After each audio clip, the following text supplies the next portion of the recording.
Young billionaire sees poor little girl in the rain pushing a wheelchair and says, "Why are you on the street?" She says, "I need to save my mom." Upon looking at the woman, he is shocked.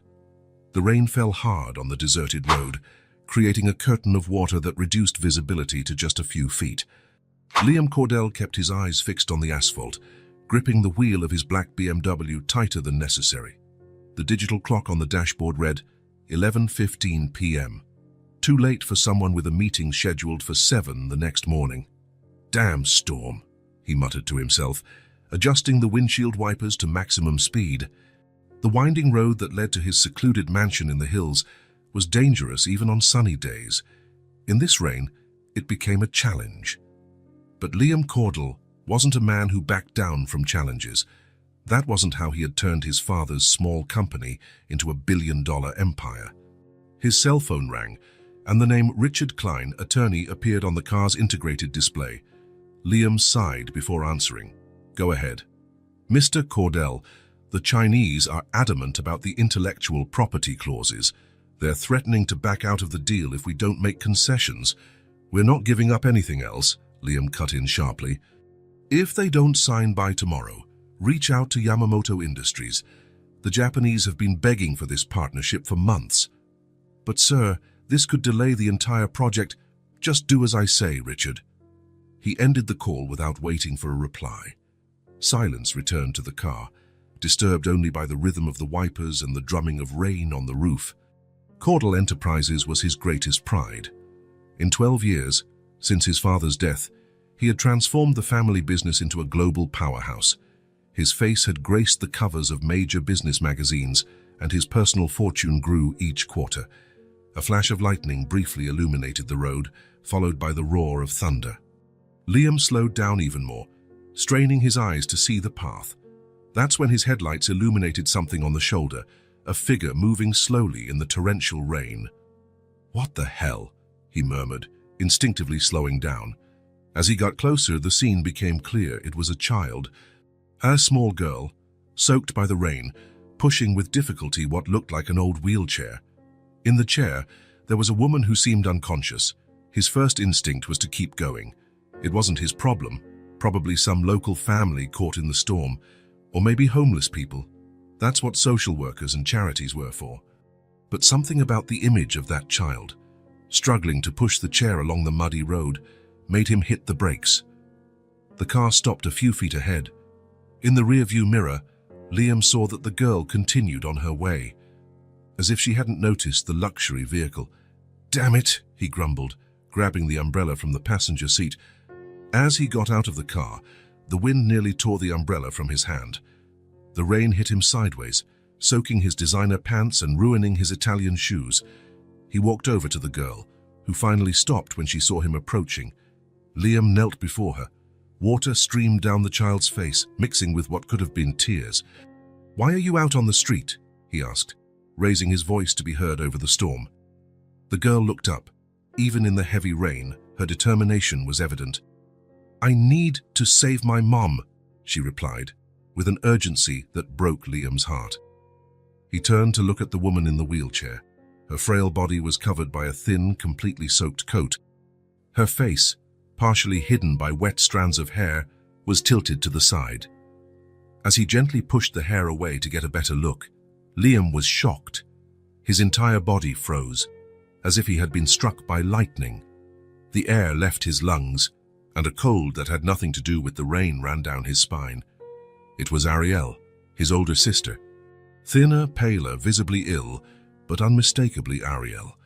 The sister he hadn't seen in 12 years. The sister he had cut ties with after their father's death. As if feeling his gaze, Ariel slowly opened her eyes. When she recognized him, an expression of disbelief crossed her face, followed by something that looked like anger and resentment. "Go away, Liam," she said in a weak but firm voice. "I don't want anything from you."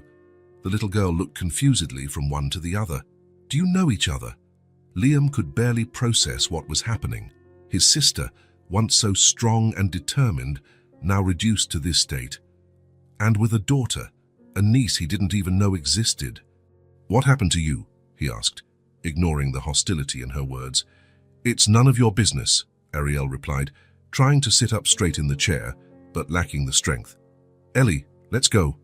The girl, Ellie, his niece, Liam realized with a jolt, hesitated, looking worriedly at her mother. But Mommy, you can't. You're too weak. We don't need his help, Ariel insisted, though her body trembled visibly, contradicting her words. Liam felt a wave of conflicting emotions, shock at seeing his sister in such a condition, guilt for knowing nothing about her life for the past few years, genuine concern for the fragile state she was in. Ariel, please, he begged, surprising himself with the softness in his voice. Let me help. I can take you to the hospital. I've never needed your help, she answered bitterly. Not when our father died, not when Robert died, and not when I got sick. Why would I accept it now? Each word was like a direct accusation, and Liam knew he deserved it. He hadn't been there for any of those moments. He had chosen the company, power, money, all of it over blood ties. The rain continued to fall mercilessly. Liam noticed the little girl was shivering, hugging herself to try to stay warm. Don't be stubborn, he said, trying to stay calm. Look at the two of you. You won't get anywhere in this condition. Ariel tried to respond, but was interrupted by a coughing fit. Her frail body shook, and for a moment, Liam feared she might pass out again. Seizing the moment, Ellie grabbed Liam's arm with her small hands. Please, her eyes, so much like Ariel's when she was young, pleaded. Don't let my mom die. Those simple, desperate words hit Liam like a punch, the genuine plea in the child's eyes, the palpable fear in her voice. It was impossible to ignore. I won't let her, he assured, with a firmness that surprised him. I promise. He turned back to Ariel, who was now watching him with a mixture of resignation and suspicion. I'm taking you to Cedarwood Memorial. It's the best hospital in the region. I can't afford that, she muttered, revealing the wounded pride behind her resistance. I can, he replied simply. And I will. He waited for the refusal, for the pride that had always characterized his sister. But instead, he saw Ariel look at her shivering daughter beside her, and something in her expression changed. All right, she finally conceded, but only to the hospital. Without wasting time, Liam moved behind the wheelchair. I'll get you to the car. It's just a few feet from here. As he pushed the chair along the muddy shoulder, with Ellie walking silently beside him, he got a better sense of the equipment's poor condition. The wheels creaked with every turn, the rusted metal threatening to give way at any moment. It was clear they had found the chair abandoned somewhere, a thought that made his stomach churn. When they reached the car, Liam opened the back door and carefully helped Ariel out of the wheelchair. He was shocked at how light she was, as if she weighed no more than Ellie, nothing like the strong, healthy sister he remembered. The chair, Ariel mumbled as he settled her into the back seat. Leave it here, Liam suggested. I can buy you a new one, better than this. No. The response was surprisingly firm. We need it. It took us 3 days to find one. Liam felt a lump in his throat. 3 days searching for a discarded wheelchair. His sister, who had grown up with every comfort money could buy, reduced to this. All right, he agreed, trying to keep his voice steady. Cycle put it in the trunk. After settling Ariel, he helped Ellie get in on the other side. The girl immediately moved closer to her mother, holding her hand tightly. In her eyes, there was a mix of fear and hope that seemed far beyond her years. Liam went back to get the wheelchair. He tried to fold it to fit in the trunk, but the mechanism was so rusted it barely moved. After several minutes of struggling with the oxidized hinges, he managed to compact it enough to fit into the space. Once inside the car, he turned the heat up to maximum, despite the warm night. Ariel and Ellie's shivering was likely not just from the cold, but from shock and exhaustion. We're heading to Cedarwood Memorial, he informed them, starting the car. Sassy, we'll be there in 20 minutes. In the back seat, Ellie whispered something to her mother and who kept her eyes closed. The silence in the car was heavy, laden with unasked questions and unspoken accusations. Liam glanced occasionally in the rearview mirror, watching the girl care for her mother with a maturity no child should have to possess. The contrast between the luxury of his car and the precarious condition of his 2 passengers was like a silent scream about everything that had gone wrong in recent years. As he drove through the rainy night, he tried to organize his thoughts. Who was Robert? What had happened to Ariel? How had she and her daughter come to this point? As they approached the city, urban lights began to dot the darkness. The rain gradually subsided, as if it had served its purpose of forcing this unlikely reunion. "We're almost there," Liam announced, breaking the silence. Ellie looked up, her eyes reflecting the city lights passing by the window. "Is the hospital big?" she asked in a low voice. "Yes," Liam replied. "It's the best in the region. It has the best doctors." "Will they make Mommy better?" The question, so simple and yet so complex, made Liam's chest tighten. What was happening to Ariel? How serious was her condition? "They will take very good care of her," he promised, without committing to outcomes he couldn't guarantee. Ariel briefly opened her eyes, casting a warning glance at Liam in the rearview mirror. Even ill, her message was clear: don't make promises you can't keep. The wet streets reflected the streetlights, creating a spectacle of colors that no one in the car was in the mood to appreciate. As they drove through the city, Liam noticed how Ellie watched everything with a mixture of curiosity and apprehension. How long had it been since they were in the city? Where had they been living before? Finally, the outline of Cedarwood Memorial Hospital appeared ahead. A modern building of glass and concrete, illuminated against the night sky. Liam felt Ariel stir in the back seat, as if gathering strength for what was to come. "We're here," he announced, turning into the emergency parking lot. He parked the car as close to the entrance as possible. Before even turning off the engine, he was already planning the next steps. He would need a wheelchair for Ariel, someone to look after Ellie while the doctors examined her mother, and he would have to provide all the necessary documents for her admission. "I'm going to get help," he said, turning to look at them both. "I'll be back in a minute." "Thank you," Ellie murmured, surprising him. It was the first time the girl had thanked him directly. As he got out of the car, Liam felt the weight of the responsibility he had taken on. It wasn't just a matter of paying for medical care.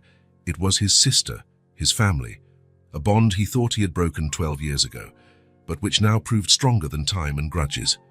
The rain was now just a light drizzle, but Liam barely noticed.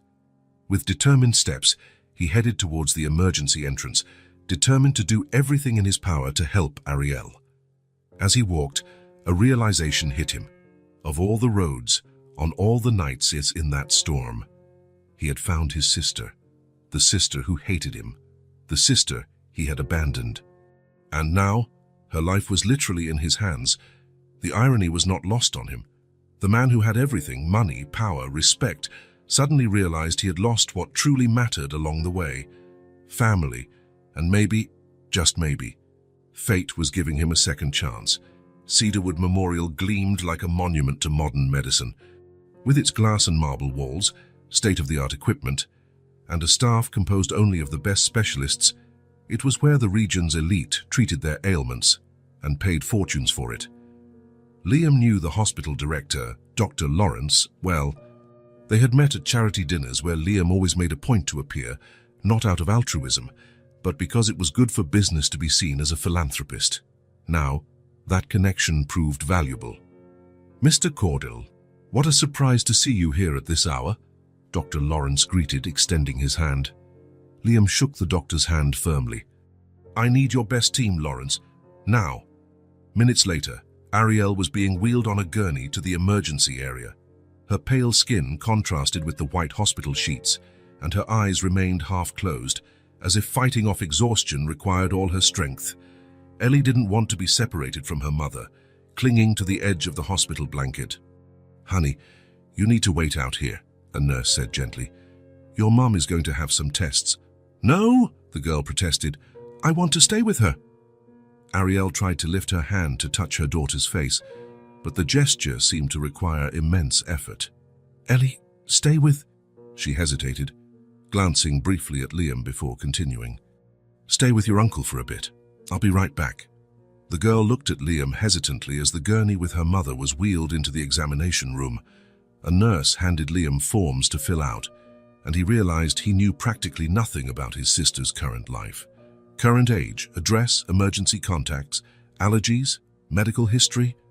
Ellie, he called, trying to sound gentle, can you help me with some information about your mum?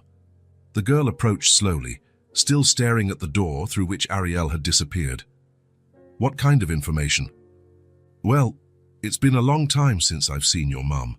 I don't know where you live, if she has any allergies. Ellie bit her lower lip, thoughtful.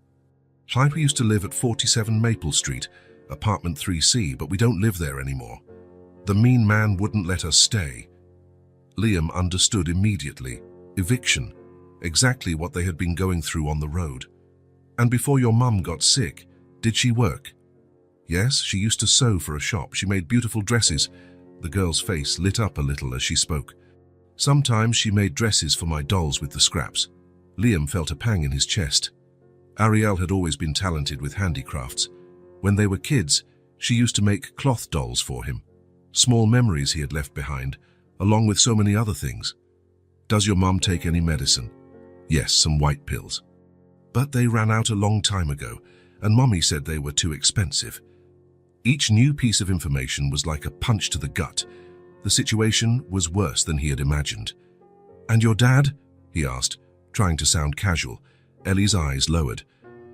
Daddy died when I was little. Mommy has a picture of him in the blue frame. Another question answered, another layer of complexity in the life his sister had built far from him. As he filled out the forms with the limited information he had, Liam watched Ellie discreetly. The girl had large and expressive eyes like Ariel's, but something in her stubborn chin reminded him of their father. The Cordells had always had that determination stamped on their faces. Are you really my mom's brother? Ellie asked suddenly. Liam nodded, unsure how to explain the complexity of the situation to a child. I am, but we haven't seen each other in a long time. Why? The simple question required a far too complicated answer. Sometimes adults grow apart, for reasons even they don't fully understand. Ellie seemed to consider the answer, not entirely satisfied but accepting it for now. Mommy never said she had a brother. That hurt more than Liam expected. To be completely erased from the family history, as if he had never existed. Although, thinking about it, it wasn't much different from what he had done himself. How many times had he mentioned Ariel in recent years? Almost never. Time passed slowly in the waiting room. Liam made a few calls, cancelling appointments for the next day. Richard, his lawyer, was not at all pleased to hear that the meeting with the Japanese investors would need to be rescheduled. We're talking about millions of dollars, Mr. Cordell. It's a family emergency, Liam cut in. Family? The surprise in Richard's voice was evident. In 5 years working for Liam, the lawyer had never heard him mention any living relatives. Just handle it, Richard. After a 3-hour wait, Dr. Lawrence finally reappeared, accompanied by a middle-aged female doctor with a serious expression. Mr. Cordell, this is Dr. Martinez, a neurologist. The doctor extended her hand. We ran a series of tests on your sister, blood tests, electromyography, an MRI, antibody analysis, and, Liam interrupted, impatient. We'd like to talk with both of you. The patient is awake now. Ellie, who had fallen asleep in one of the waiting room chairs, woke up at the mention of her mother. Can I see my mom? Dr. Martinez smiled gently. Of course, dear. She's waiting for you. They followed the silent hospital corridors until they reached a private room. Ariel was propped up in bed, connected to a heart monitor and with an IV line in her arm. She looked less pale now, but just as frail. As soon as she saw her daughter, her face lit up. Ellie ran to hug her, careful not to dislodge any of the medical equipment. Mommy, are you better? I am, my love, Ariel replied, stroking the girl's hair. Her gaze then met Liam's, and her expression became wary again. He remained near the door, feeling like an intruder. Dr. Martinez pulled up a chair and sat beside the bed, while Dr. Lawrence stood, flipping through a chart. Mrs. Cordell. Foster, Ariel corrected quickly. My last name is Foster now. Liam felt the impact of the correction. She had even abandoned the family name. Mrs. Foster, the doctor continued, based on the test results, we have a diagnosis. The silence in the room became heavy. Ariel unconsciously hugged Ellie tighter, as if trying to shield her from words that had not yet been spoken. "You have myasthenia gravis, a chronic autoimmune disease." Ariel frowned, confused. What? Myasthenia gravis, the doctor repeated. "It's a condition where the immune system mistakenly attacks the receptors that allow communication between nerves and muscles. This causes muscle weakness and extreme fatigue, especially after physical activity." Ariel turned pale, processing the information. I didn't know. I thought it was just weakness." Her voice failed. "I thought it was just fatigue, stress, poor nutrition." "The symptoms can be confused with many other conditions," the doctor explained gently. "The disease usually starts gradually. Many patients go months or even years before getting a correct diagnosis." Liam took a step forward. "Is there a cure?" "Doctor." Martinez looked at him, then at Ariel. "Myasthenia gravis has no cure, but it is treatable. With the right treatment, many patients can manage their symptoms well and lead a near-normal life." Ellie, who had been listening intently, looked at her mother with wide eyes. "What does that mean, Mommy?" Ariel tried to smile, despite the shock. "It means we now know what's making me weak, my love, and we can treat it." Dr. Martinez continued. "We will start treatment with cholinesterase inhibitors immediately. These are medications that improve communication between nerves and muscles. I also recommend we begin plasmapheresis sessions." "What's that?" Ariel asked. "It's a procedure that filters the blood to remove the antibodies that are attacking your muscle receptors. In cases like yours, where the weakness is already quite advanced, this can bring significant improvement more quickly." Liam, who had quickly searched on his phone while the doctor was speaking, intervened. "And what about a thymectomy? I read here that removing the thymus gland can help in cases of myasthenia gravis." Dr. Martinez looked impressed. "Yes, it's a therapeutic option we will consider after we stabilize her condition. A thymectomy can reduce symptoms and, in some cases, lead to remission. But first, we need to strengthen Mrs. Foster." Ariel shot an irritated look at Liam, clearly annoyed by his intrusion. Dr. Lawrence cleared his throat. "We will also start physical therapy as soon as possible. The myasthenia has significantly affected her muscles, and we'll need a gradual strengthening program." "How long will I be here?" Ariel asked, concern evident in her voice. "For at least a week," the doctor replied. "We need to monitor your response to the treatment and adjust dosages as needed.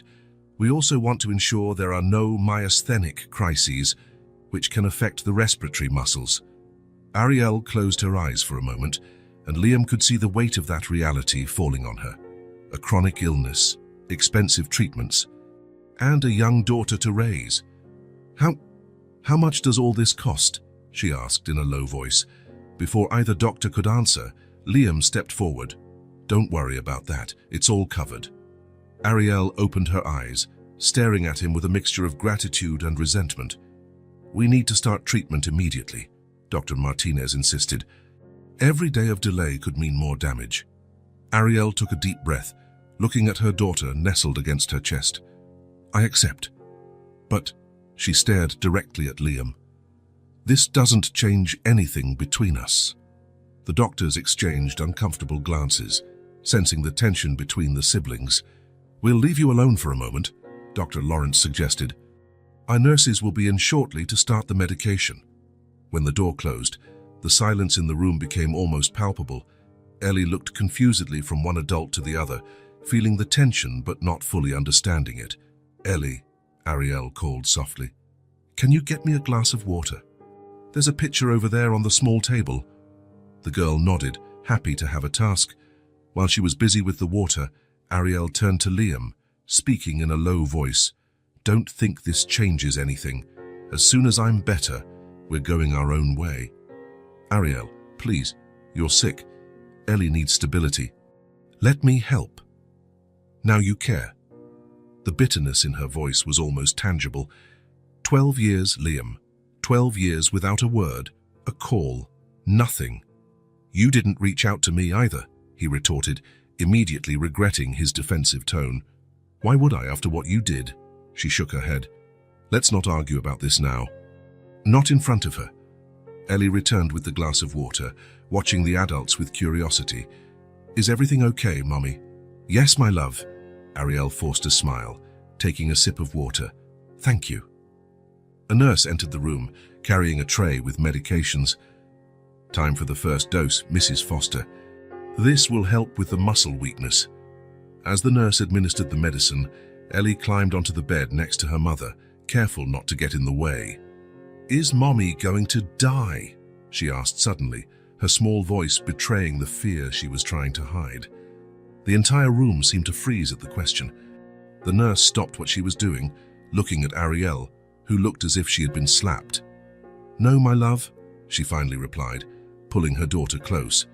"I'm going to be okay. Now we know what I have, and the doctors are going to help me get better." Liam watched the scene with a lump in his throat. The girl was so small, so vulnerable, and she clearly adored her mother more than anything. "Your mum is strong, Ellie," he said, surprising himself. "She always has been, since she was little." Ariel stared at him, surprised by his words. "When we were kids," Liam continued, speaking directly to Ellie, "your mum always protected me from the school bullies. Even though she was a girl, she would stand up to anyone who tried to bother me." Ellie's eyes widened. "Really, Mommy?" A reluctant smile appeared on Ariel's face. "Your uncle was smaller than the other boys. Someone had to defend him." "Did you beat up the boys?" Ellie looked impressed. "I didn't have to," Ariel replied, the ghost of a memory momentarily softening her expression. "I just had to give them a mean look and tell them they'd have to deal with me after school." For a brief moment, the tension in the room eased, a small window into the past they shared, before everything fell apart. But the moment passed quickly. Ariel looked away, returning to the present reality. "I'm tired," she declared. "I need to rest." Liam got the message. She didn't want him there. "Of course," he agreed. "I'll wait outside if you need anything." "We don't," Ariel cut in. Ellie looked confusedly at her mother, then at Liam. "So is Uncle Liam leaving?" "No, honey," he replied, before Ariel could say anything. "I'm staying here at the hospital. I'm just going to wait outside the room so your mum can rest." As he turned to leave, Ariel's voice stopped him. "Liam," he turned back, hopeful. "The doctors said you paid for all of this." "Yes." "Why?" The question caught him off guard. Why was he helping? Out of guilt? Obligation? Some brotherly feeling that had survived all these years? "Because you're my sister," he answered simply. Ariel raised her hand as he took a step toward her. "No, I don't want you here." The words were firm, but Liam could see the glint of tears in her eyes. She was fighting her own vulnerability, fighting the need to accept help, especially from him. "All right," he agreed, backing away. "I'll be outside if you need me." When the door closed behind him, Liam leaned against the hallway wall and slid down to sit on the floor. His expensive suit, now wrinkled and still damp from the rain, seemed completely out of place. Just like him. He took his phone out of his pocket. There were dozens of notifications, emails, messages, all related to Cordell Enterprises, problems that, just a few hours ago, had seemed like matters of life and death. Now, looking at that closed door, at the room where his sister fought a debilitating disease while trying to protect her daughter, Liam felt a clarity he had never experienced before. All the money in the world, all the power, all the achievements. What good were they if, in the end, you were alone? If the only people who mattered were on the other side of a door you couldn't walk through? Liam Cordell, the man who could buy practically anything, felt completely powerless. The nurse leaving the room found him like that, sitting on the hallway floor, staring intently at the closed door. "Mr. Cordell, are you all right?" He nodded mechanically. "How long until—" "Until my sister gets better." The nurse hesitated. "Myasthenia gravis is a complex condition. Each patient responds differently to treatment. But your sister is young, and despite the muscle weakness, her vital organs are in good condition. That's very positive." "Thank you," he murmured. As the nurse walked away, Liam remained where he was, unable to leave, but also without permission to enter. In a world where he always made the decisions, always was in control, now all he could do was wait. And for the first time in many years, Liam Cordell prayed, Not for more success, not for more money or power, but for a second chance. A chance to fix what he had broken so long ago. A chance to be a family again. 3 days had passed since the diagnosis. Cedarwood Memorial continued its quiet routine of saving lives, while Liam Cordell established a new routine of his own, waking up on the uncomfortable couch in the waiting room, having coffee in the hospital cafeteria, working remotely on his laptop, and, most importantly, waiting in the hallway, waiting for a sister who didn't want to see him. During these days, Dr. Martinez updated Liam on Ariel's treatment. The plasmapheresis was showing promising results. The medication helped with the most severe symptoms. Physical therapy would begin soon. "Your sister is a fighter," the doctor commented after the second plasmapheresis session. "And many patients get scared of the procedure, but she faces everything with determination." Liam didn't doubt it. Ariel had always been determined, ever since she was a child. It was a quality he admired in her, even when that stubbornness was directed at him like now. Hospital staff began to recognize him as part of the scenery. The head nurse, a middle-aged woman named Rose, brought him extra coffee on the tougher mornings. The night security guard, a quiet man named Marcus, offered him small talk about sports when the silence of the early morning became oppressive. That morning, Liam was finishing a video conference with investors when his lawyer called. "Mr. Cordell, we need to discuss the situation with the Chinese. They are threatening to back out of the deal." "Handle it, Richard," Liam replied, rubbing his tired eyes. "Give them what they want in the intellectual property clauses." "What?" "But sir, that could cost the company millions." "You always said that—" "Just do as I say," Liam interrupted. Noticing his voice echoed in the empty hallway, he lowered his tone. "We have other priorities at the moment." The silence on the other end of the line was almost comical. Richard was probably checking to see if he was really speaking to Liam Cordell, the man who once turned down a $500 million deal because he found the amount insulting. "Is everything all right, sir?" "It is, Richard. Just do what I asked." Liam ended the call and looked at the closed door of room 307. Ariel was in there, continuing her treatment, allowing entry to doctors, nurses, and Hank and, of course, Ellie, but not to him. He respected her decision, though it hurt more than he'd like to admit. His thoughts were interrupted by the sound of the door opening. It wasn't a doctor or nurse leaving, as he expected. It was Ellie. The girl closed the door silently behind her, as if not wanting to disturb someone sleeping inside. When she saw Liam sitting in the hallway, her face lit up with a shy smile. "Hi," she said, approaching with hesitant steps. "Hi, Ellie," Liam replied, putting his phone in his pocket. "How's your mum today?" "She's sleeping now." "The nurse said the new medicine makes her sleepy." Ellie looked at the empty space next to Liam, and then at him, as if asking for permission. He smiled and patted the seat beside him. The girl sat down, swinging her legs that didn't reach the floor. "You're here every day," she observed, looking at him with curiosity. "Yes, I am, but you don't go into the room." Liam took a deep breath. How to explain the complexity of the situation to a child? "Your mum needs space right now. She needs to focus on getting better." Ellie frowned, processing the information. "The doctors said Mommy is getting better." "That's great." Liam smiled genuinely. It was the best news he'd had in days. "But you won't see her get better," Ellie continued, with the direct logic that only children possess. "You always stay out here." "Sometimes that's how it is," Liam replied, feeling uncomfortable under his niece's perceptive gaze. "We can't always be close to the people we want to help." Ellie was silent for a moment, contemplating his words. Then suddenly she asked, "Are you going to leave too?" The question caught Liam by surprise. There was a vulnerability in the girl's voice that made his heart ache. "No," he answered firmly. "I'm going to be here always. Always for real." "Yes, Ellie, whenever you and your mum need me." She seemed to ponder the promise, as if testing its weight and sincerity. "Are you my mommy's friend?" Liam hesitated. Friend was a complicated word to describe what he and Ariel were to each other now. "I'm her brother." Ellie's eyes widened slightly. "Brother? Like, from the same dad and mom?" "Yes," Liam confirmed. "We grew up together." "I wish I had a brother," Ellie said, looking at her own hands.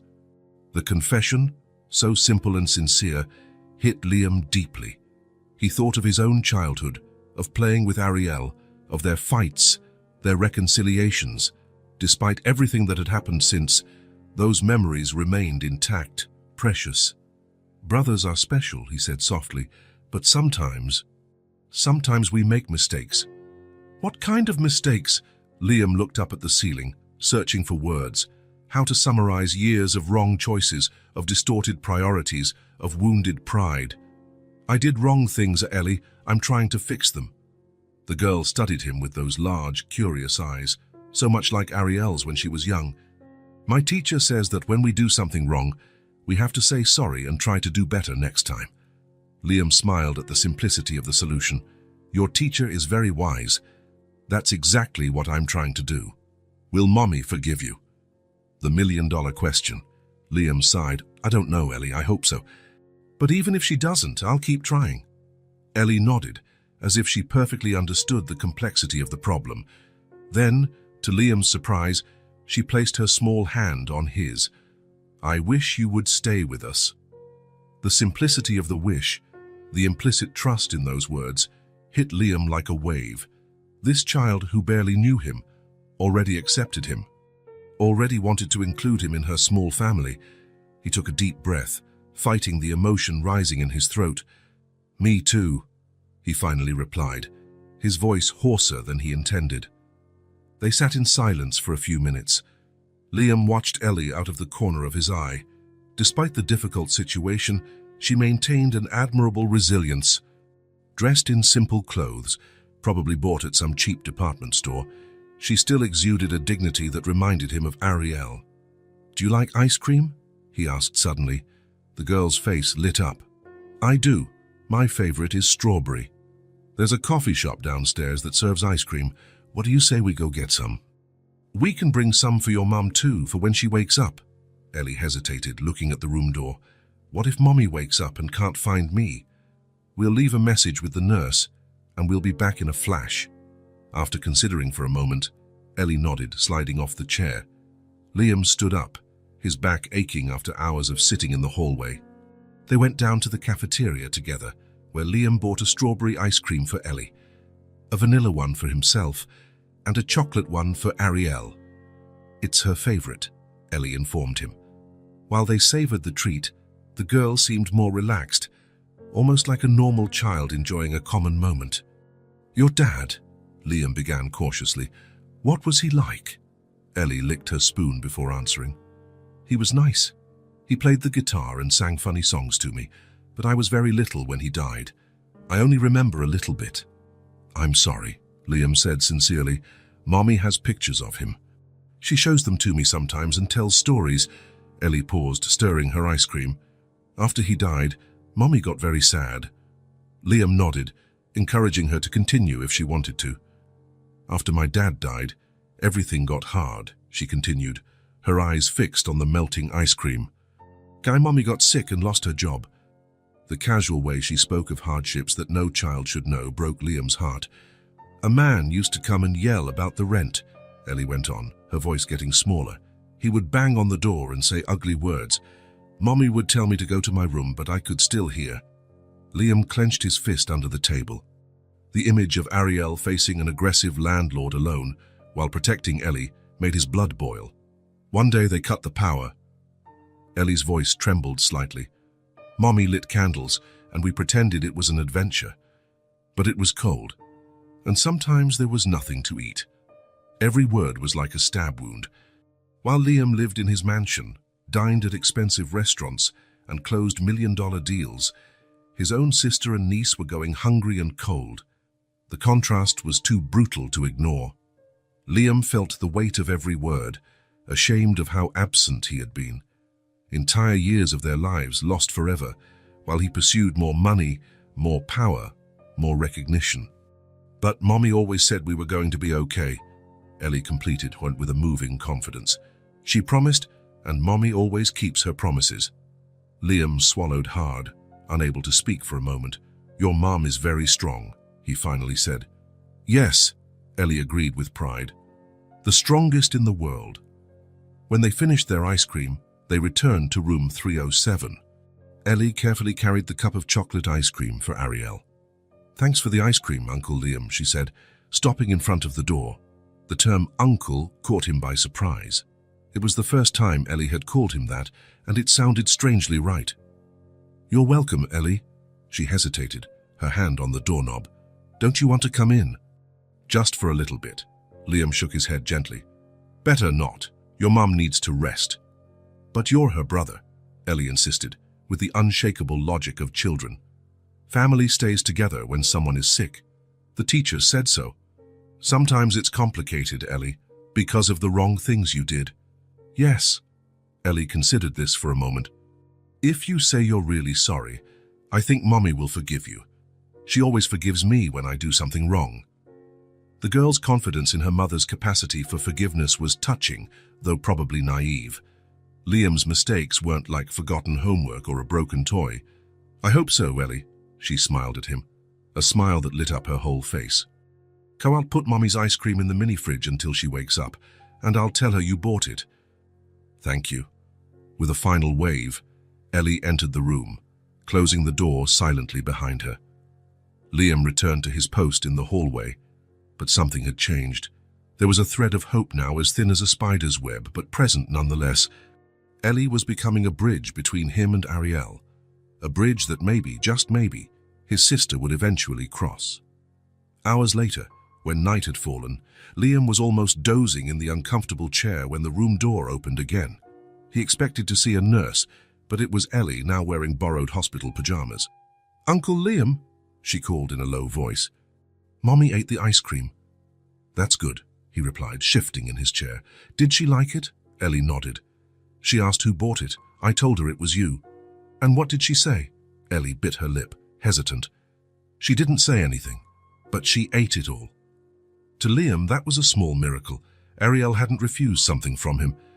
It was a microscopic start, but a start nonetheless. "I have to go back," Ellie whispered. "I just wanted to tell you." "Thank you, Ellie. That means a lot." The girl smiled, waving briefly before disappearing back inside the room. Liam leaned back in his chair, feeling strangely lighter. For more than a decade, he had built walls around himself. Walls made of money, power, and professional success. He never needed anyone, never depended on anyone, until now. Now, his happiness depended on a cup of chocolate ice cream and the kind heart of a 10-year-old girl. And for the first time in a long time, Liam Cordell felt truly rich. 2 weeks had passed since the diagnosis. Cedarwood Memorial, with its quiet hallways and precise routine, had become a temporary home for Ariel and Ellie. For Liam, it had become the center of his universe, although he still remained outside of room 307. The medical team was impressed with Ariel's response to the treatment. The combination of plasmapheresis, medication, and the patient's fierce determination was producing results that exceeded initial expectations. "She's responding exceptionally well," Dr. Martinez commented during one of her conversations with Liam in the hallway. "Our tests show a significant reduction in the antibodies attacking her muscle receptors. Does that mean she'll make a full recovery?" Liam asked, trying to keep his hope in check. The doctor adjusted her glasses, choosing her words carefully. "Myasthenia gravis is a chronic condition, Mr. Cordell. There is no definitive cure. But with the right treatment, many patients can resume most of their normal activities." She paused, observing Liam's expression. "Your sister has an impressive fighting spirit. That makes all the difference." That morning, Ariel was to begin her first intensive physical therapy session. After days of receiving only passive exercises in bed, she would finally try to stand up. Ellie was excited about the news. Since early morning, she had been circulating in the hallway, telling everyone, nurses, doctors, and even unknown visitors, that her mother would take her first steps today. "Uncle Liam," she exclaimed upon seeing him arrive with a small bouquet of flowers. "Today's the big day," he smiled, handing her the flowers to take inside. "Yes, your mum is very brave. The physical therapist is already in there. He said I can watch if I stay quiet." Liam nodded, trying not to show his disappointment at not being able to witness this important moment. 2 weeks. and Ariel still kept the door closed to him. "Tell me all about it later, okay?" Ellie agreed enthusiastically before disappearing into the room with the flowers. Moments later, she came out again. "Mommy said thank you for the flowers," she reported with a smile. "And the physical therapist said you can look through the window if you want." Liam felt a wave of gratitude for the professional who, somehow, had created this small opening.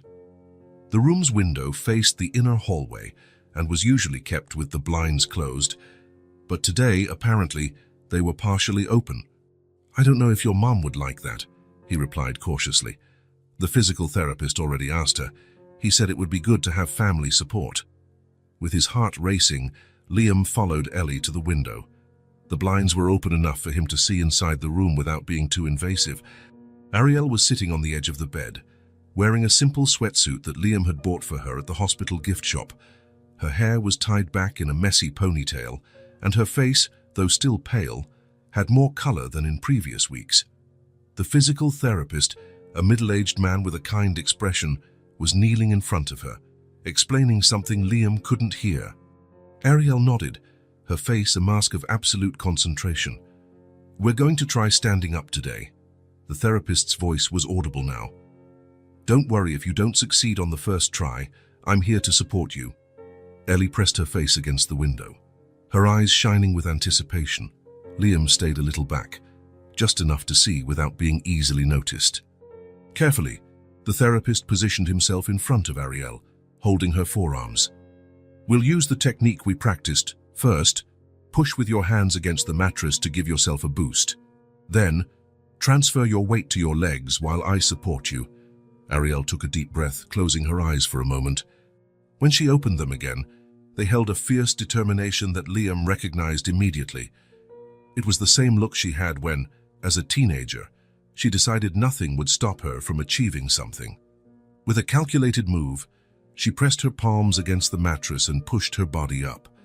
The therapist held her firmly as she tried to find her balance on her own legs. For an instant, no more than 2 or 3 seconds, Ariel stood.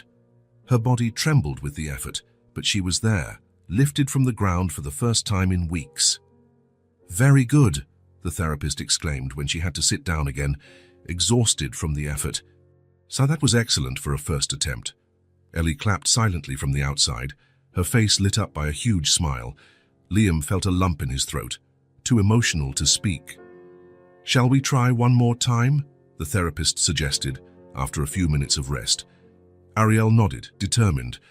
On the second attempt, she managed to stay standing for almost 5 seconds. On the third, almost 10. Each small victory was celebrated as if it were the conquering of a mountain. The therapist praised her, Ellie cheered, and Liam, invisible behind the window, felt a pride so intense he could barely contain it. "I think that's enough for today," the therapist declared after the 4th attempt. "We don't want to overdo it on the first day." "Can I try one more time?" Ariel asked, surprising everyone with her persistence. "Just one more." The professional hesitated but eventually agreed. "Just one more, then, but let's do it differently. I'll stand by your side, holding your arm, and we'll try to take a small step." Ariel's eyes widened at the suggestion, a mix of fear and hope, but she accepted the challenge with a nod. This time, when she stood up, the therapist positioned himself beside her, giving her firm support. Ariel took a deep breath, concentrating intensely. "Lift your right foot just a little," he instructed. "It doesn't have to be a big step." With visible effort, Ariel lifted her foot a few inches off the floor and moved it forward. A tiny step, almost imperceptible to anyone not paying attention. But for that family, it was like watching a man step on the moon. "Mommy!" Ellie exclaimed, unable to contain her enthusiasm. "You did it!" Ariel looked at the window, noticing for the first time that she was being watched. Her eyes met Liam's for a brief instant. There was no anger there, just concentration and, perhaps, a spark of something more. Pride, maybe. She quickly looked away, turning her attention back to the therapist. "Can I try another one?" "Better not. We've already exceeded expectations for today. We'll continue tomorrow." In the following days, the physical therapy sessions became the highlight of the hospital routine. Every small victory was celebrated. Ariel could stand for increasingly longer periods. The steps, initially timid and uncertain, gradually became firmer. A week later, she could already take 3 consecutive steps with the therapist's support. "It's incredible how fast she's progressing," he commented to Liam after a particularly successful session. "Your sister has an impressive willpower." "She always has," Liam replied, smiling at the memories. "When we were kids, she learned to ride a bike in one day. She fell dozens of times, scraped her knees, but didn't give up until she got it." The therapist nodded, understanding. "That determination is saving her now. Some patients give up after the first difficulties, but she turns every small progress into fuel to keep going." That afternoon, Liam watched another session through the partially open window. Ariel was now practicing taking short steps with the support of a parallel bar temporarily installed in the room. Her face shone with sweat from the effort, but she didn't stop. One step, then another, and another. Ellie, sitting in a nearby chair, couldn't contain her enthusiasm. Her eyes shone with admiration as she watched her mother's every move. When Ariel completed a full lap on the parallel bars, 6 steps in total, Ellie jumped from her chair, radiant. "I knew you would get strong, Mommy." The smile that lit up Ariel's face at that moment was like a ray of sunshine after a long storm. Exhausted but triumphant, she allowed herself to be helped back to bed, where she hugged her daughter tightly. "I'm trying, my love, for you." Liam watched the scene from a distance, his heart full of conflicting emotions. Pride in his sister's strength, sadness for the lost time, hope for a future that might, just might, include him again. He continued to respect the space Ariel demanded, but each of her small progresses felt like his own. Every step she took seemed to shrink, however minimally, the distance between them. As he moved away from the window to give them privacy, Liam realized he was also learning to take new steps. Steps toward a different kind of strength, not that of power or money, but that of patience, humility, and unconditional love. Slow and uncertain steps, just like Ariel's. But, like her, he was determined not to give up. After a month in the hospital, Dr. Martinez entered the room with good news. "Your tests show significant improvement, the medications are working, and your response to physical therapy has been excellent." Ariel, who could now sit up without help, looked hopefully at the doctor. "Does that mean I can go home?" "Yes. It's time to continue your recovery at home." Ellie lifted her head from the drawing she was making, her eyes wide with excitement. "Are we going home, Mommy?" The innocent question made Ariel look away. Home. They no longer had one. "There are conditions," the doctor continued. "Medication at the correct times, physical therapy 3 times a week, and a suitable environment. You'll need constant help during the first few weeks." "I can help," Ellie offered. "I know how to make a sandwich." Dr. Martinez smiled. "You'll be a wonderful helper, but your mom will need an adult too." When the doctor left, Ellie asked quietly, "Where are we going, Mommy?" Ariel hugged her daughter, hiding her concern. "Don't worry, my love. Everything will be all right." Later, while Ellie was in the cafeteria with a nurse, a knock on the door interrupted Ariel. It was Liam. For all those weeks, he had respected her wish for distance, keeping to the hallway. "May I come in?" he asked hesitantly. After a moment, Ariel nodded. Liam looked different, thinner, with visible dark circles under his eyes, his suit wrinkled. Nothing like the impeccable businessman from before. "I heard you're being discharged," he began. "Yes, tomorrow morning. I've been thinking about what will happen when you leave here." "That's not your problem, Liam. Actually, it is," he said with surprising firmness. "You're my sister. Ellie is my niece. You are my family, whether you like it or not." Ariel crossed her arms. "Now we're family. After all these years, I deserve your anger," he admitted. "I wasn't there when you needed me." Liam took a step forward and looked her directly in the eyes. "I know about the eviction, about the overdue bills. I've already paid everything." Ariel paled, looking down, embarrassed. "I didn't ask for that," she muttered. "I know you didn't. But I owed you." He moved closer, still maintaining a respectful distance. "It's been 12 years, Ariel. 12 years in which you faced everything alone, while I only cared about money and power." His voice cracked. I can't change the past. But I can be here now. Liam took a deep breath, preparing to continue. From now on, I think it's best if you two come live with me. It will be safer. Live with you? In your mansion? The tone was incredulous. No way. It's not a mansion, he corrected. It's a house with enough space for everyone. There's a ground floor bedroom that can be yours, so you don't have to climb stairs. And it's close to Dr. Martinez's office. The door opened and Ellie came in, carrying cookies. Uncle Liam, she exclaimed, surprised and happy to see him in her mother's room. She ran to hug him, a gesture that still caught him by surprise. Look, Mommy, chocolate chip cookies. Can I share with you? Ellie, Ariel called softly. Uncle Liam is suggesting we stay at his house when we leave the hospital. What do you think? The girl's face lit up. In his big house, the one with the pool. Liam nodded. Can we really? Ellie looked hopefully at her mother. It would be like a vacation. Ariel watched her daughter, seeing a happiness she hadn't witnessed in a long time. In recent weeks, Ellie seemed lighter, more childlike, as a child should be. Much of that was thanks to Liam. Ellie approached and held her mother's hand. Mummy, please. I like my uncle. The sincerity of those simple words hit Ariel deeply. As much as she wanted to hold on to her resentment, she couldn't deny that Liam had changed. She looked at her daughter, then at her brother. Both were watching her, hopeful. Ariel sighed, feeling a complex emotion take over. It wasn't forgiveness, not yet. But maybe it was the first step. All right, she finally agreed. Yes, but that doesn't mean I've forgiven you. The relief on Liam's face was palpable. I know, he replied softly. I'm not asking for that. Not yet. Ellie jumped for joy, already planning her new room, while Ariel watched. Her daughter deserved this happiness, this sense of an expanded family. And maybe, just maybe, she also deserved a chance to heal old wounds. Liam Cordell's house was exactly as Ellie had described it. Big. Too big for just one person, with its 3 floors, 6 bedrooms, a pool, and an impeccably manicured garden.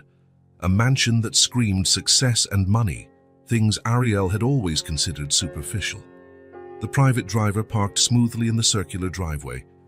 Before Ariel could protest, Liam was already beside the car with a wheelchair. Just in case, he explained, seeing his sister's displeased expression. Dr. Martinez said to avoid exertion for the first few days. Ariel relented without arguing. Despite her improvement, she still tired easily. Ellie jumped out of the car, her eyes wide at the sight of the imposing house. It's like a castle, she exclaimed, spinning in circles to see everything. They entered through a side door that led directly to a hallway with no steps, an adaptation Liam had hastily arranged. The interior was surprisingly less ostentatious than Ariel had expected. Elegant furniture, but without exaggeration, neutral tones, a few pieces of art on the walls. Your room is here, Liam explained, opening a door. It was my office, but I converted it into a suite so you wouldn't have to climb stairs. The room was spacious and bright, with a large bed, comfortable armchairs, and a door that led to an adapted bathroom with support bars. And Ellie's room is right there, he continued, pointing to a nearby door, so you can be close to each other. Can I see my room? Ellie asked, barely containing her excitement. Of course, Liam smiled. Go ahead. While the girl ran off to explore, Ariel watched her brother with an unreadable expression. You thought of everything, she commented finally. I tried, he admitted.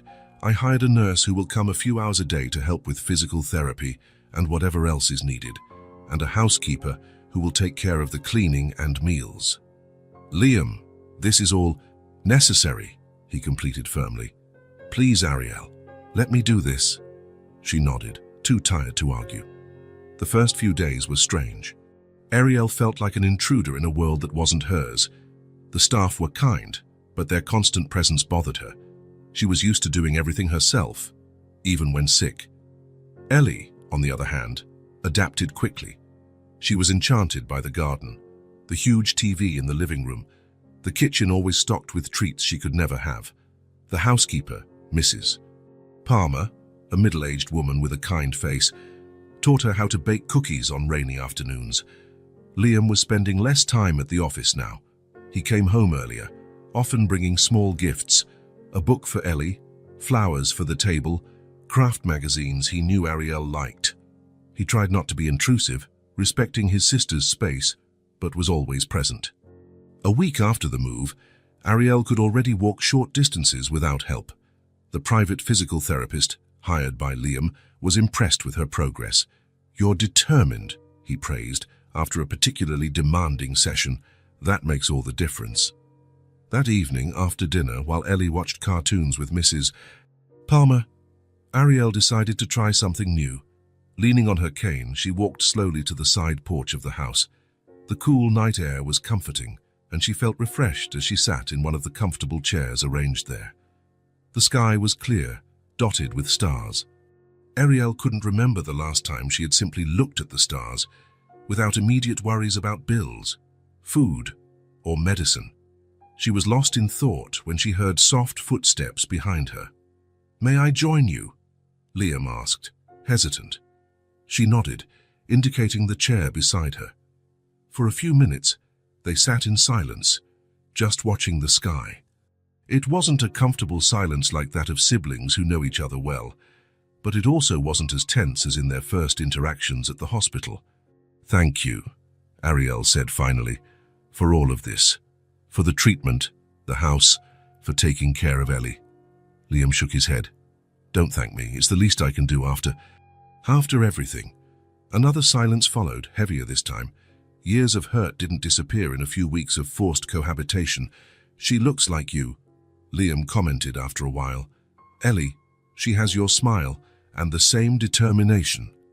A soft smile appeared on Ariel's face. "Everyone says she looks like her father. But yes, I think she has a lot of me in her too." "Robert was a good man," Liam said quietly. "I remember him from your wedding. He really loved you." Ariel nodded, the mention of her late husband bringing a wave of nostalgia. "Yes, he was. He worked hard but always put family first." Her voice took on a bitter tone. "Unlike our father." Liam shifted uncomfortably in his chair. Then, looking at the floor, he began to speak in a low voice. "I always hated our father's way. Cold, arrogant, thinking he was better than everyone." Ariel turned to face him, surprised by the confession. He closed his eyes, visibly emotional. "He only lived for work, and in the end, I became just like him." The vulnerability in Liam's voice was something Ariel hadn't heard since they were children. The younger brother, who needed her protection in school, seemed to finally reappear from behind the facade of the successful businessman. "When he died," Liam continued, "I inherited the company and thought I would finally prove my worth, that I would be better than him. But instead, I followed exactly in his footsteps. I pushed away everyone who mattered." He took a deep breath, visibly fighting his emotions. "I lost everything that mattered. Family, you, years that will never come back. I don't expect your forgiveness, but I want to be different. Can you help me?" The question hung in the air between them, so simple and yet so complex. A request not just for forgiveness, but for redemption, for a second chance to be a different person. Ariel looked at her brother, really looked at him, for the first time in a long time. She saw the worry lines that weren't there 12 years ago, the exhaustion in his eyes, the poorly disguised loneliness of a man who had conquered the business world, but lost everything else. And she also saw the boy who used to follow her everywhere as a child, the teenager who always asked for her advice before making important decisions, the young man who, at some point along the way, had lost himself. Ariel took a long time to answer. The hurt of years didn't disappear with simple words. She remembered how he had ignored her phone calls after their father's death, how he had pushed her away when she needed support the most, how he had chosen the company over family. But she also remembered the last month, the brother sleeping in uncomfortable chairs in the hospital hallway, paying for the best available treatment, turning his life upside down to accommodate them, making Ellie smile again. Finally, she murmured, "I don't know if I can forget, but maybe I can try." Liam looked up, a cautious hope shining in his eyes. "That's all I ask. A chance." Ariel nodded slightly, turning her gaze back to the stars. The truth was, she was also tired of carrying so much resentment. Maybe there was room in her heart not just to forgive, but to rebuild. Robert used to say, she commented softly, that family isn't something you have, it's something you build, every day with small gestures. He was right, Liam agreed. Ellie never had a family besides me, Ariel continued. She deserves more. She deserves uncles, cousins, people who love her. I love her, Liam stated with surprising firmness. I never thought I would get so attached to someone so quickly, but that little girl, she's special. Yes, she is, Ariel agreed, a genuine smile lighting up her face. An excited shout came from inside the house. Mommy! Uncle Liam! Come see what I drew. They exchanged glances, a moment of mutual understanding passing between them. We'd better go, Ariel said, leaning on her cane to stand up. Liam offered his arm for support, without insisting. To her surprise, she accepted, holding on to him lightly as they walked back inside. A small step, a new beginning. Outside, the stars continued to shine over the house that was slowly beginning to transform into a home. 2 weeks had passed since their conversation on the porch. Small, almost imperceptible changes began to appear in the household dynamic. Ariel no longer retreated to her room right after dinner. Liam no longer had to measure every word so carefully. Meals, once silent and tense, now included light conversation, mostly thanks to Ellie's boundless energy. The large, impersonal house began to gain touches that made it more welcoming. Ellie's drawings adorned the refrigerator door. Plants that Ariel had chosen brought life to previously empty corners. Even Liam, who had always lived in impeccably organized environments, no longer minded the occasional toys scattered in the living room. That Sunday afternoon, the autumn sun streamed gently through the living room windows. Ariel was in her room, working on an embroidery piece, a hobby she had recently taken up, encouraged by her physical therapist as an exercise to strengthen her fine motor skills. Her hands still trembled a bit when she was fatigued, but the improvement was noticeable. Finishing a particularly tricky stitch, she decided to take a break. With more confident movements, she leaned on her cane and walked to the kitchen to get a glass of water. The house was quiet, except for muffled voices coming from the reading room. Curious, Ariel approached the ajar door and peeked through the crack. The scene she saw made her heart leap. Liam was sitting in the large armchair near the window, with Ellie comfortably settled on his lap. A thick book of fairy tales rested in his hands as he read in a low voice, changing his intonation for different characters. Ellie listened intently, her eyes fixed on the colorful illustrations, an occasional smile lighting up her face. And then, the brave girl faced the dark forest, Liam read, his voice taking on a dramatic tone, knowing that only she could save her family. Like Mommy, Ellie commented softly. Liam paused, looking at his niece with curiosity. What do you mean? Mommy is brave too, Ellie explained. She always took care of me, even when she was sick. Even when we had almost nothing to eat. Ariel felt a lump in her throat as she heard her daughter's words. Your mother is the bravest person I know, Liam agreed, with a sincerity that surprised Ariel. She always has been, since she was little. She protected you from the bullies, Ellie remembered, repeating the story she had heard at the hospital. Liam smiled, a distant look on his face. Not just from the bullies, from everything. When our parents fought, and they fought a lot, it was Ariel who would come to my room, cover my ears, and tell me stories to distract me. Ariel stepped back a little, feeling almost like an intruder in this intimate conversation, but she couldn't pull herself away. Long-buried memories began to surface, like bubbles rising to the surface of a lake. Were you friends when you were little? Ellie asked, snuggling into her uncle's lap. The best of friends, Liam replied, his gaze lost in memories. Your mum was 4 years older than me, but she never treated me like an annoying baby, like many older siblings do. She included me in everything. And then, Liam sighed, then we grew up, and sometimes, when people grow up, they get lost along the way. Ellie frowned, trying to understand the abstract concept. Like getting lost in a forest. Something like that, Liam smiled melancholically, but instead of trees, you get lost in things like money, power, pride. And by the time you realize it, you don't know how to get back home. But you found your way back, Ellie stated with the direct simplicity of children. I'm trying, he replied softly. Every day. Ariel remained motionless, watching through the crack in the door. Something inside her was stirring. Memories she had deliberately suppressed for years. Memories of a younger brother who adored her, who followed her like a shadow, who trusted her above anyone else. In her mind, a kaleidoscope of images began to form. Liam at 5A, sharing his sandwich with her when their mother had forgotten to pack lunch during one of her difficult phases. Liam at 7, giving her a drawing on Mother's Day because he knew their mother, lost in her own problems, wouldn't remember the date. Liam at 10, saving his allowance money to buy a cheap brooch she had admired in a shop window. Liam as a teenager, holding her hand at a friend's funeral, respecting her silence, just being there when she needed it most. And then, the most painful memories, their father's funeral, the reading of the will that left everything to Liam, the gradual transformation of the caring brother into the cold, distant executive, the unanswered calls, the ignored pleas for help, the complete estrangement. Ariel closed her eyes, her chest tightening with a mix of sorrow and longing. For years, she had nurtured only resentment, letting anger suffocate any good memory.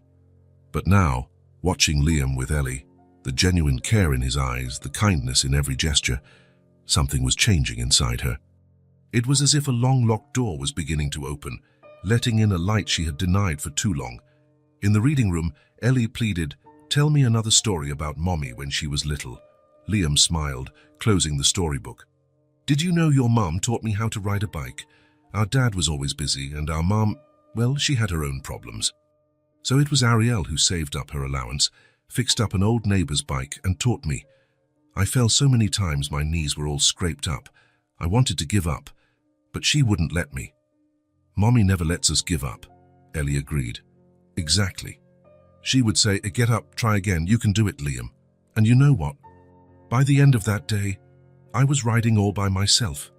Ariel silently retreated, leaning against the hallway wall. The memory of that day was vivid. The warm sun, the rough asphalt of the empty parking lot where they practiced, Liam's radiant smile when he finally managed to keep his balance. She had always been the protector, the strong one, the responsible one. When their parents failed, their father with his obsession with work, their mother with her emotional ups and downs, it was Ariel who filled the gaps, who ensured Liam had as normal a childhood as possible, and he had reciprocated in his own way, with admiration, with small gestures of affection, with a loyalty that seemed unshakable, until it wasn't anymore. Walking slowly back to her room, Ariel sat on the edge of her bed, looking out the window at the garden. The golden autumn leaves fell gently, dancing in the wind. Her entire adult life had been defined by that rupture, the moment her brother chose their father's empire over blood ties. For years, that betrayal had fueled her anger, justified her distance, strengthened her walls. But now, seeing Liam with Ellie, hearing him talk about the past with such affection and regret, something was changing inside her. A new perspective, perhaps, or just the recognition of a truth that had always been there, buried under layers of pain. For the first time in many years, Ariel allowed herself to think, maybe he was always good. He just got lost for a while. The thought, simple and profound, brought tears to her eyes, not tears of anger or resentment, but of recognition, of acceptance, of possibility. Forgiving didn't mean forgetting. It didn't erase the years of suffering, the sleepless nights worrying about bills, the days she barely had enough to feed her daughter. But maybe it meant making room for something new, to recognize that people make mistakes, terrible, painful mistakes, but can still find their way back. They can change. They can try to fix what they broke. From the reading room, the crystal-clear laughter of Ellie could be heard, followed by Liam's deeper voice, the sounds of a family reconnecting piece by piece, story by story. Ariel wiped away a single tear. The path to full reconciliation was still long, full of difficult conversations and painful memories. But maybe, just maybe, It had already begun. Winter gave way to spring. The days grew longer, warmer, bringing with them a sense of renewal that seemed to extend beyond nature, reaching the inhabitants of Liam Caudle's house as well. A routine had settled in with a naturalness that surprised everyone. Ariel continued her physical therapy sessions, now only twice a week. Her progress was consistent, a little stronger, a little more independent each day. She still used a cane for longer distances, but inside the house, she could now move with more confidence. Ellie had fully adapted. She attended a nearby private school, where she quickly made friends and impressed her teachers with her intelligence and creativity. The hardships of the past seemed increasingly distant to her, though she occasionally still had nightmares about the no-food days, as she called them. Liam had found a balance he never imagined possible. He still ran Caudle Enterprises, but he had delegated more responsibilities, reduced his hours at the office, and turned down long trips. When Richard and his lawyers questioned the change, Liam simply replied, "I have more important priorities now." On that particularly sunny Saturday morning, the three of them were having breakfast together on the porch. A gentle breeze swayed the light curtains, bringing the scent of freshly bloomed flowers from the garden. Ariel had made pancakes, her first attempt at cooking something elaborate since she had started regaining her strength. "These are delicious, Mommy," Ellie praised, her mouth full and a moustache of maple syrup on her lip. "Slow down, little one," Liam warned with a smile, handing her a napkin. "No one's going to steal your plate." Ariel watched the interaction between the two, still amazed at the easy bond they had formed. It was as if Liam was born to be an uncle, patient, attentive, balancing necessary firmness with a loving indulgence that made Ellie's eyes sparkle. "I'm going to draw after breakfast," Ellie announced, "and the teacher asked us to make a drawing about our family for the school's mural." "Great idea," Ariel agreed. "You can use those new pens Uncle Liam bought." Liam smiled, pleased that his gift was being appreciated. In the early days, he had overdone it, buying expensive toys and electronics that made Ariel uncomfortable. Over time, he learned that the simplest gifts, a set of colored pens, a book, quality time, were what truly mattered. After breakfast, Ellie ran to her room to work on her secret project, while Ariel and Liam remained on the porch, enjoying the quiet morning. "How's the pain today?" he asked, noticing she was lightly massaging her right shoulder. "Better. The new medication seems to be working well." Myasthenia gravis was still present. It always would be. The doctors had been clear about that. But with the right treatment, the disease was under control, allowing Ariel to lead an increasingly normal life. "I was thinking," Liam began, hesitant, "maybe you'd want to get back to your sewing work. We could set up a studio here at home with all the necessary equipment." Ariel looked at him, surprised. She had only mentioned this idea once, casually, weeks ago. "You remembered that?" "Of course, I did," he replied simply. "You've always had a talent. It would be a waste not to use it." Before she could answer, they were interrupted by the sound of hurried footsteps. Ellie came running back, holding a colorful piece of paper in her hands, her eyes shining with excitement. "Mommy, Uncle Liam, look what I made!" She held out the drawing, proud. It was made with colored pens and crayons, with that unmistakable charm of children's drawings. It showed three figures holding hands in front of a large house, a woman with dark hair, a smiling girl in the middle, and a tall man in a suit on the other side. Above, in colorful, uneven letters, was written, "Our family. Now we are all together." Ariel felt a lump in her throat. She ran her finger over the drawing, moved by the simplicity and depth of what she saw. For Ellie, there were no complications, old resentments, or poorly healed wounds. There was only this, three people who loved each other, finally united. Liam also seemed touched. He cleared his throat, hiding his emotion. "It's very beautiful, Ellie. You're an artist." "Can I put it on the fridge?" the girl asked, already bouncing with excitement. "Of course you can," Ariel replied, handing the drawing back. "Tonight's the perfect place for it." Instead of running to the kitchen, however, Ellie dropped the drawing on the table and, in an unexpected move, opened her arms and hugged them both at the same time, pulling them closer. "I love you guys," she declared with the pure honesty of children. Liam, a little awkward with displays of affection, returned the hug after a moment's hesitation. Ariel, in turn, wrapped her arm around her daughter and, feels for the first time, didn't pull back when she felt her brother's arm touching hers. Instead, she stayed there in the warmth of that family hug, feeling something she hadn't experienced in a long time: belonging. "Dice, we love you too, little one," Liam murmured, his voice hoarse with emotion. When Ellie finally let them go and ran to the kitchen with her drawing, Ariel and Liam exchanged a look. No words were necessary. There was a mutual understanding that transcended anything they could express.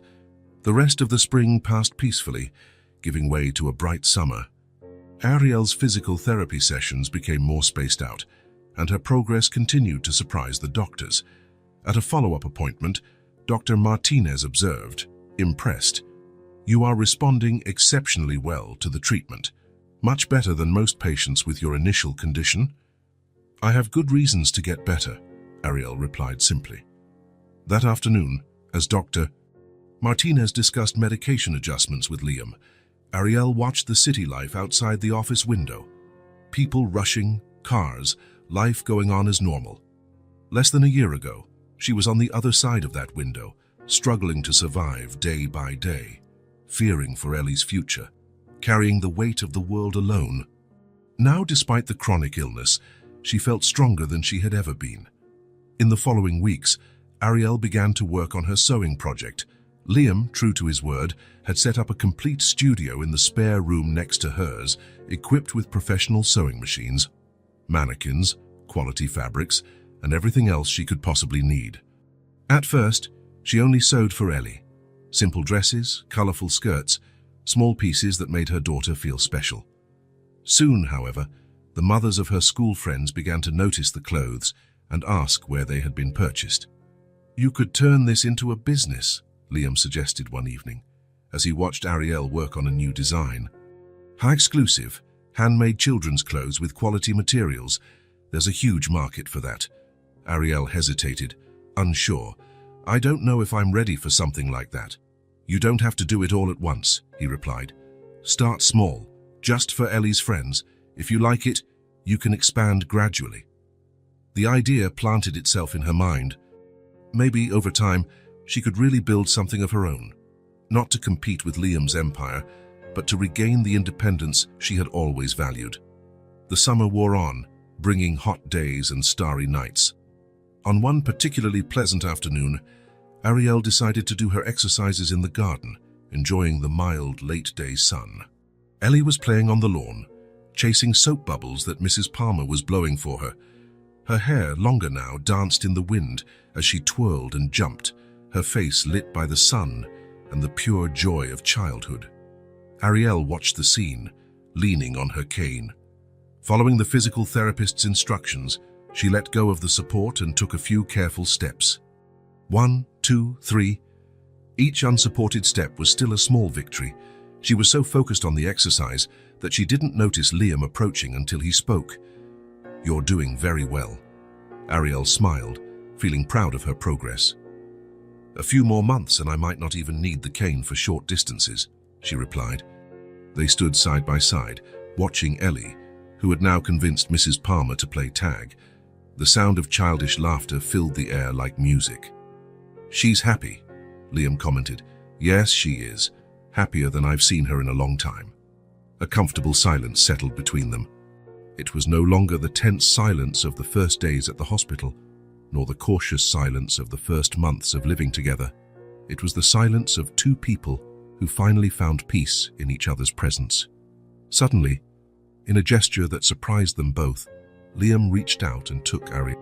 "Thank you for letting me come back," he said, his voice low but full of emotion. Ariel looked at their joined hands, his strong hand holding hers, which still trembled occasionally. She didn't pull hers away. Instead, she took a deep breath and replied with equal sincerity, "Thank you for not giving up." Liam's eyes shone with an emotion he didn't try to hide. "Chaz, you two won't have to worry about anything," he stated with conviction. "I'll take care of you." In other times, Ariel would have rejected such a statement, interpreting it as control or superiority.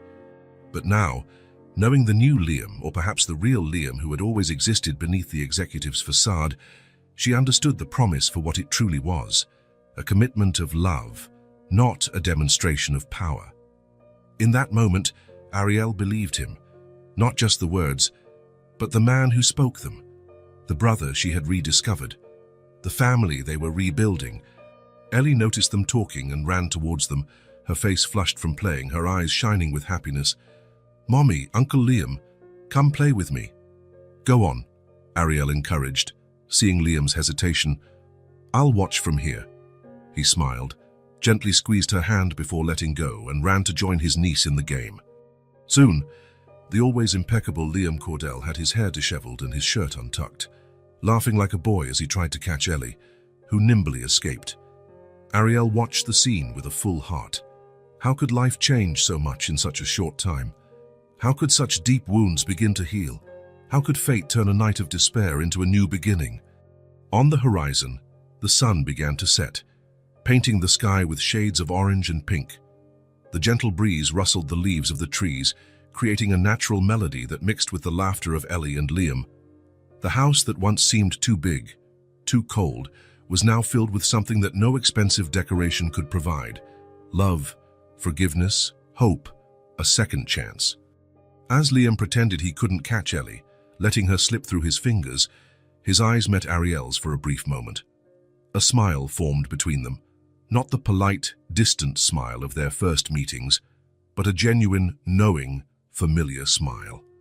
In that moment, he understood that he had found everything he had spent his life trying to buy: a family. If this story touched your heart, subscribe to the channel and turn on notifications so you don't miss the next ones.